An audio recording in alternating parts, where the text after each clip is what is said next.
Hey there. Want to automate your savings or bill payments?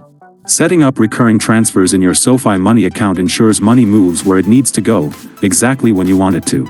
Welcome back to Guide with Samuel. Here's the simple way to set it up. In the SoFi app, go to your SoFi Money account and tap Move Money. Select Schedule Transfer.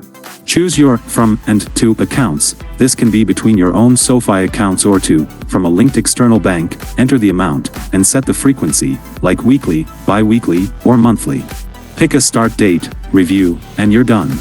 The transfer will happen automatically on your schedule. My crucial pro tip? Name your recurring transfers for your goals. Use the memo or nickname field to label the transfer something like emergency fund build or rent savings. This creates a psychological commitment and makes your financial progress visual and satisfying.